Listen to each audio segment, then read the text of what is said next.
Baik ya, tetap semangat ya. Berangkat pagi-pagi, oke ya. Oke, baik.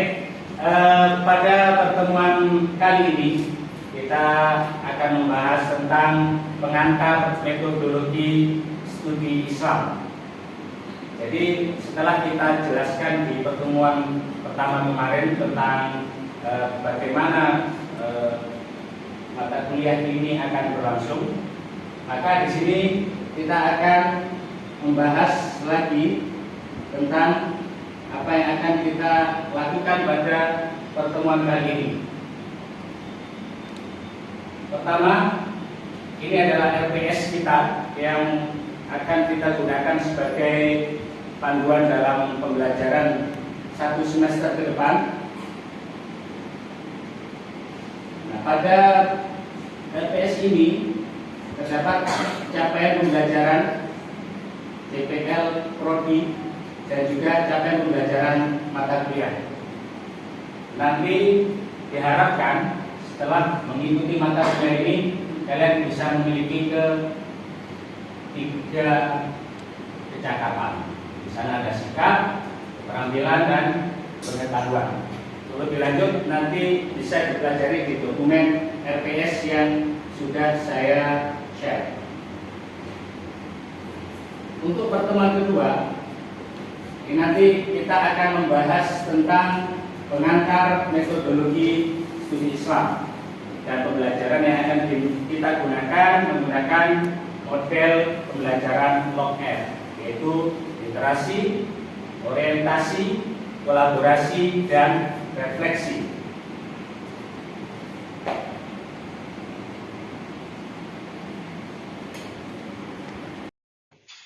Ketika kalian melihat foto ini, kira-kira apa yang ada di benak kalian? Siapa yang ingin mengutarakan pendapatnya? Saya, Pak. Ya, silakan. Pada gambar yang pertama terlihat bahwa peradaban dunia Islam pada periode klasik ini mengalami kemajuan yang sangat besar. Oke, baik, terima kasih.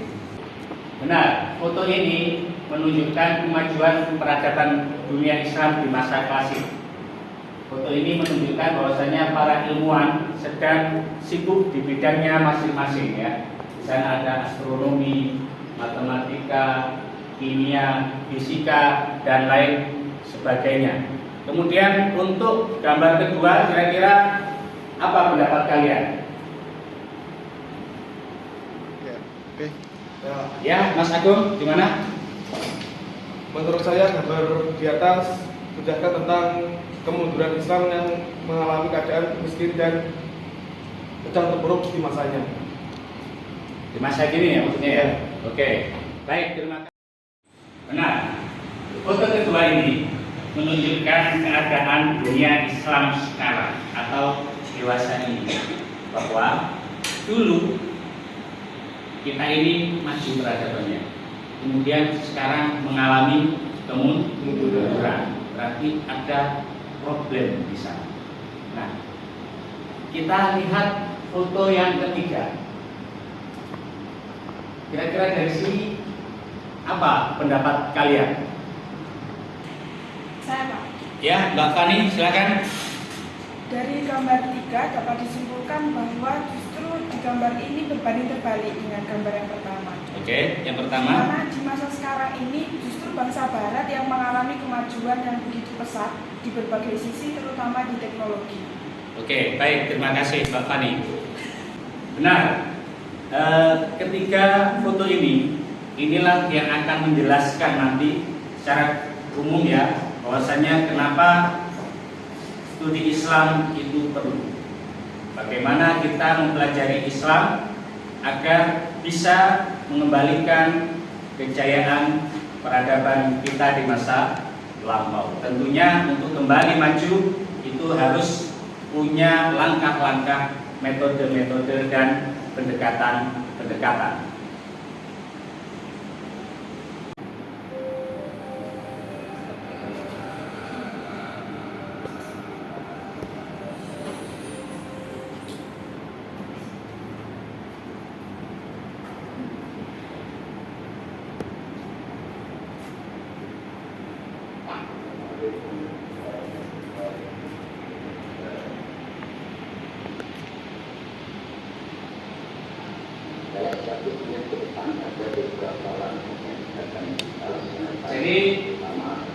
pembelajaran kita nanti pertama akan menjelaskan deskripsi mata kuliah, kemudian step 2 capaian pembelajaran tadi ya sudah kita laksanakan, dan step 3 kita akan membahas definisi, tujuan, ruang lingkup, urgensi, dan metode. Kemudian step keempat adalah penugasan. Nah, mata kuliah ini akan menjelaskan yang pertama pemahaman Islam yang modern. Yang kedua akan mempelajari Islam sebagai agama yang menjadi pandangan hidup, sebagai budaya Islam menjadi fenomena sosial. Sedangkan Islam sebagai ilmu ini juga sangat menarik untuk dikaji dengan beragam pendekatan dan metode. Dan keempat, keragaman pemahaman menghasilkan variasi dalam praktik berislam.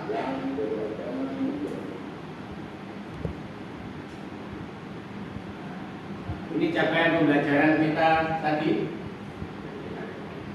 bahwasanya nanti dalam sikap kita akan menargetkan atau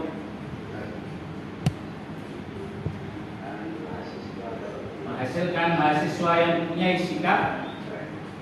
Dan ada poin A, wawasan luas, bisa berlaku kritis. Kemudian dari segi keterampilan, mahasiswa dapat mendeskripsikan prinsip metodologi secara ilmiah, kemudian dapat menjelaskan ciri dan tren desain dalam setiap pendekatan studi Islam, dapat mempelajari Islam sebagai ilmu, budaya, dan wacana keagamaan, dan dapat menganalisis problem-problem perkembangan studi Islam dalam ranah akademik. Adapun dari ranah pengetahuan, nanti mahasiswa dapat menjelaskan dan menguasai secara holistik, universal, dan inklusif terhadap Islam, serta mampu memberikan kerangka metodologis dalam memahami Islam. Adapun kemampuan akhir yang diharapkan nanti, yaitu mahasiswa mampu menganalisis gambaran umum metodologi studi Islam.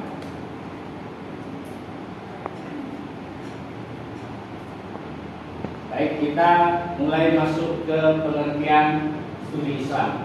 Bahwasannya pengertian seperti lazimnya definisi itu selalu ada pengertian secara bahasa, yaitu etimologi, dan pengertian secara istilah atau terminologi.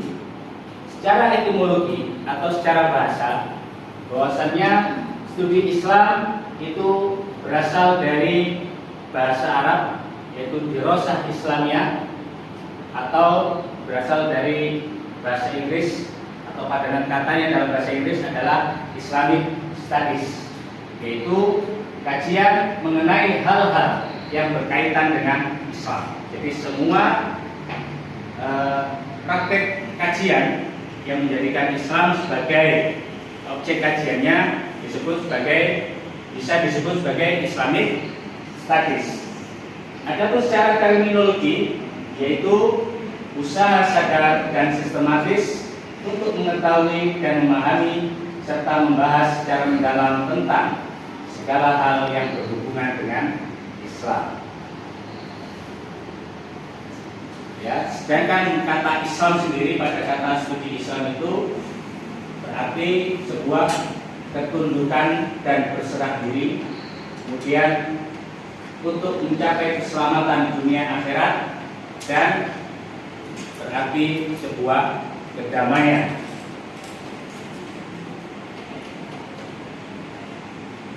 Urgensi studi Islam.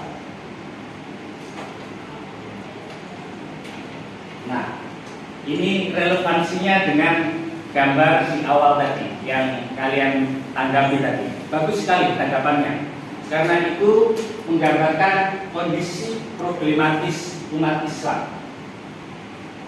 Memang tidak bisa dipungkiri kondisi umat Islam pada saat ini tidak atau masih belum bisa mencapai apa yang kejayaan yang sudah diperoleh oleh umat Islam pada masa klasik. Nah, kenapa demikian? Karena sekarang Peradaban umat manusia mengalami fase globalisasi. Tentunya tantangannya pun berbeda. Maka disinilah studi Islam itu diperlukan.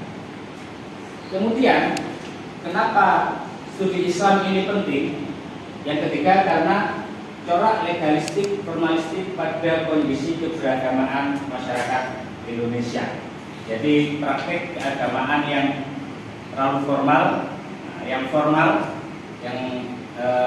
selalu berlandaskan kepada landasan legal formal. Nah, ini juga butuh sebuah pendekatan, butuh sebuah kajian. Ini semakin menegaskan kenapa studi Islam itu perlu. Ini adalah ruang lingkup kajian studi Islam. Jadi studi Islam itu mempelajari apa aja sih? Ya. Jadi yang pertama mempelajari Islam sebagai ajaran yang absolut, final dan diterima apa adanya oleh pemeluknya. Kemudian yang kedua, ruang lingkup kajiannya yang dikaji maksudnya ya dalam studi Islam itu adalah seluruh kreasi dan pemahaman manusia yang berkaitan dengan ajaran agama. Kemudian yang dikaji dalam studi Islam adalah realitas umat Islam sebagai makhluk sosial. Tujuan studi Islam itu apa? Yang pertama, studi Islam bertujuan mempelajari hakikat agama Islam dan hubungannya dengan agama lain. Kemudian, tujuan studi Islam adalah mempelajari sumber dasar ajaran agama Islam secara mendalam.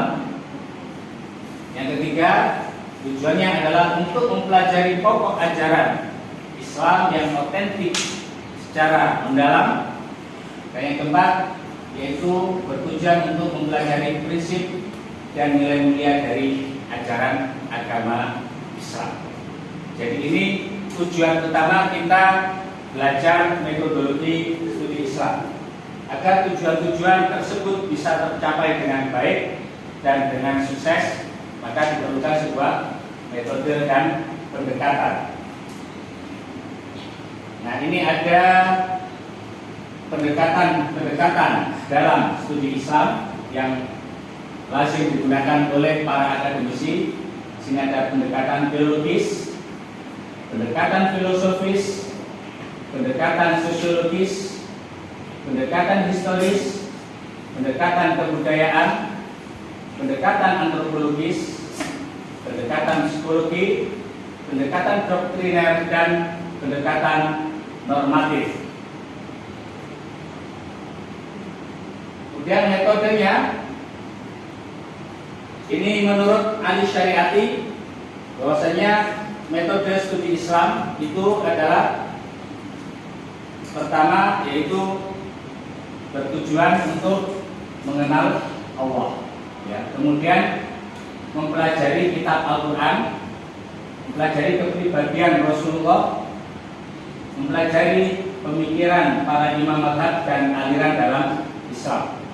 Maksudnya mengenal Allah di sini yaitu ketika kita berusaha belajar mempelajari agama Islam agar kita beriman, memperkuat tauhid kita kepada Allah. Nah, itu sudah merupakan studi Islam, kajian terhadap Islam. Begitupun ketika kita mempelajari hal-hal tentang Al-Quran, ya, belajar ngaji, membaca Al-Quran, kemudian menghafal Al-Quran, kemudian mengkaji tafsirnya, ya, kemudian mempelajari sirah nabawiyah, kepribadian Nabi, kemudian mempelajari pemikiran imam mazhab dan aliran-aliran dalam Islam. Nah, itu menurut Ali Syariati, ya, itulah studi Islam, metodenya itu.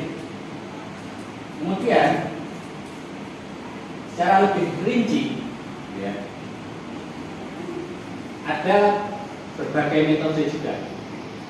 Di antaranya mempelajari Islam dengan menggunakan metode ilmu pengetahuan, dengan metode diakronis, metode metode sinkronis, analisis, metode problem solving, metode empiris, metode deduktif, dan induktif.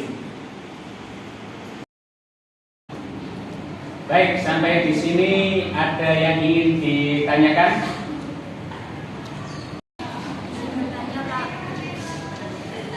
Yang dimaksud dengan cara legalistik formalistik itu seperti apa? Baik, legalistik formalistik ya, berarti yang ini.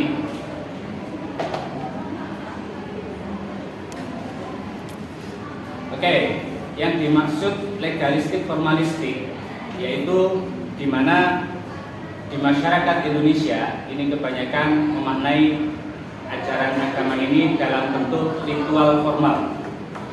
Ya, jadi bentuknya ritual-ritual dan tentunya ini dapat memberikan pemahaman bahwasannya Islam ini hanya menekankan kepada bentuk daripada isi dan jauh meninggalkan tujuan utama agama Islam, bahwasannya Islam itu tidak hanya ritual, ya, tidak hanya ritual saja dan selesai, tapi di balik itu ada etika, ada moral.